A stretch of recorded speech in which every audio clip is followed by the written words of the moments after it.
Ask मुफ्ती Tariq Masood. Property पर ज़कात है या नहीं?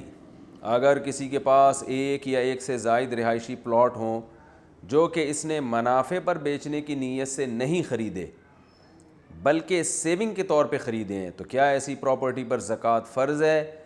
अगर है तो क्या कीमत ख़रीद पर होगी या मार्केट वैल्यू पर होगी? अशअर ज़ुबैर साहब जद्दा से। जनाब, सेविंग के तौर पर किसी ने प्रॉपर्टी ख़रीदी है तो दिल में अगर ये नीयत है कि मैं इसे बेचूंगा ही नहीं, तो ज़ाहिर है ऐसा तो नहीं होता ना। मकान जब भी प्लॉट ख़रीदा जाता है, प्लॉट तो या तो इसलिए ख़रीदा जाता है कि उस पर आप मकान बनाएंगे, या इसलिए ख़रीदा जाता है कि जब पैसों की ज़रूरत पड़ेगी तो आप उसको बेच देंगे। तो ये बेचने की नीयत ही से ख़रीदा गया प्लॉट कहलाता है और इस पर ज़कात वाजिब है।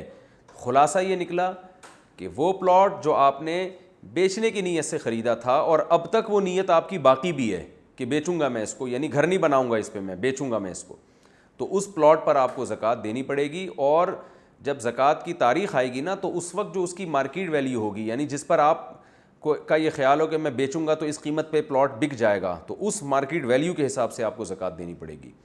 हाँ, अगर आपने प्लॉट सेविंग के लिए इस तौर पे ख़रीदा कि मैं अपने लिए नहीं बल्कि मैं एक बच्चों के लिए एक चीज़ इन्वेस्ट कर रहा हूँ ताकि कल कला को अल्लाह ना करे मर जाता हूँ, अल्लाह ना करे क्यों, वो तो अल्लाह करेगा, सब नहीं मरना है, तो मर जाता हूँ तो ये बच्चों के काम आएगा, तो फिर ऐसी सूरत में आप पे ज़कात वाजिब नहीं है।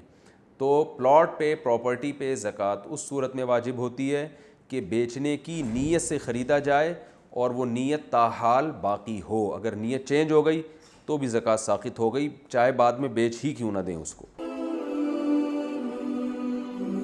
आस्क मुफ्ती तारिक मसूद।